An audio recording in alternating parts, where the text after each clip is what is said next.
My name's Dalton, but on the internet I'm mostly known by Pulpfox. Today I'm going to talk to you about strangers. I don't do well with strangers. At all. That includes the internet and the not internet. But sometimes it goes well. Not usually. I personally make friends with strangers, sometimes. It's kinda hard to make friends with somebody who isn't a stranger. And I do this thing where I will see someone who I've never seen before in my entire life, and I will just compliment them. Currently, one of my really good friends, I met her by walking next to her in the hallway, kinda nudging her with my elbow, and going, "Yo, I like your hair." I am not good at talking to strangers.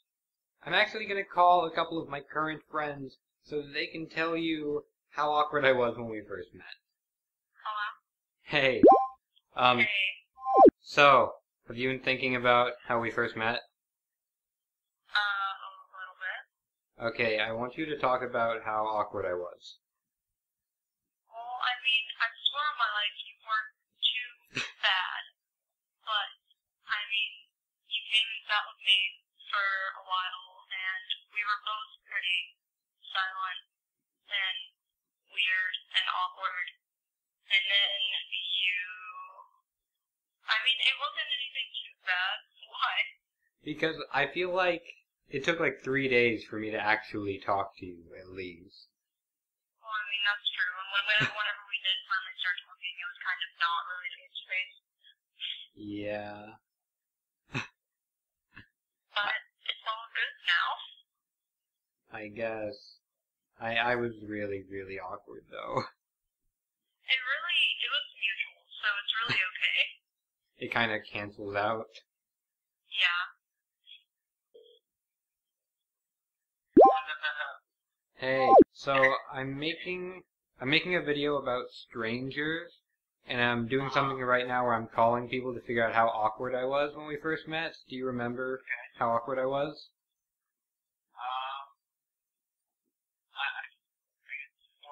I think so. Like, what was I like?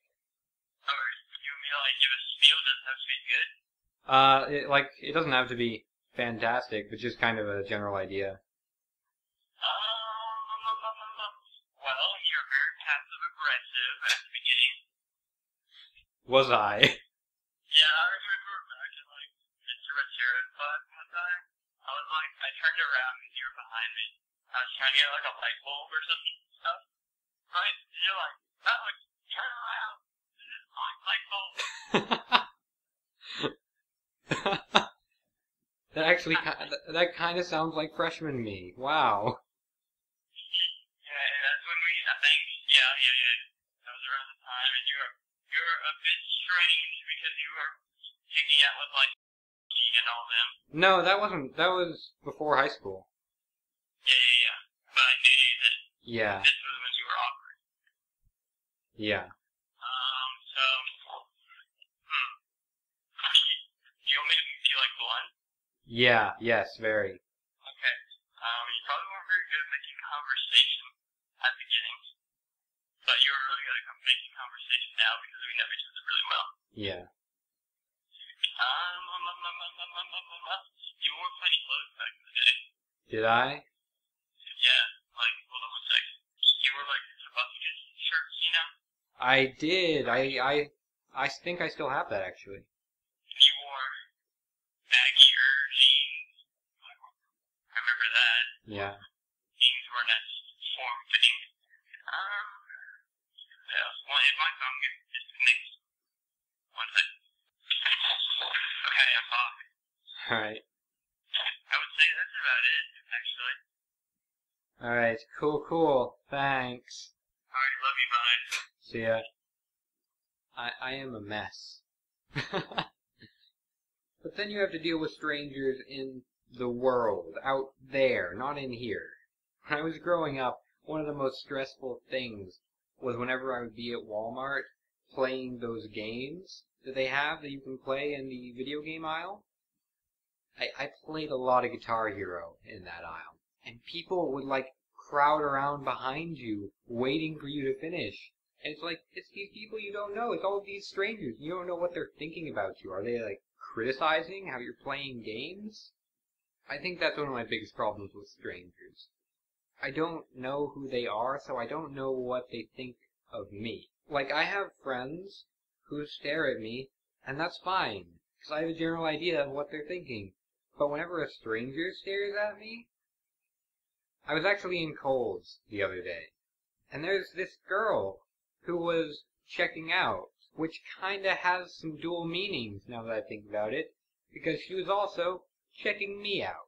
And I was, like, looking at shirts, and I noticed this girl in, like, her punk rock tee and her miniskirt looking me up and down, and I cannot breathe at that point, and I run away. Manly man right here. Had I known this girl, I'm sure that would have been totally fine. But the thing is, I don't know if she was looking at me like that because she thought I was attractive. I just assumed she was checking me out. But she might have been looking at me like that, wondering a bunch of things about the way I dress and the way that I stand. I just have trouble dealing with strangers in public. But it is possible to meet strangers without going out there, outside, in the sun. In fact, I've met a lot of strangers on the internet. Some of those internet strangers were really, really mean to me. And I just feel like that is the closest you will ever get to knowing what strangers think of you. Because these are people out somewhere else that will never have to deal with the repercussions of saying what they think. Which can be kind of a downer when people are really mean to you on the internet. But at the same time, I have a lot of people who are really nice to me that I met on the internet. In fact, I have a lot of internet friends, some of which are on this channel. And it's really cool that I can make friends with people over the internet, people I never would have gotten to meet before. But it's kind of dangerous. I feel like I should kind of take this opportunity that I've built for myself to remind you that internet idols are still strangers. There's some scandals going on currently while I'm filming this. If you don't know about them, don't worry about it. But it's really important to remember that YouTubers are still people. And I know some of them put on a persona and try and be cool and interesting and relatable. And then those people do some pretty messed up things with the power they get. That got kinda heavy. Thanks for watching my little video about strangers. If you want to see some more videos from me, then you can go over to Pulpfox and there will be some. And if you drop over to Twitter, tweet me something, that would make me happy. See you next time.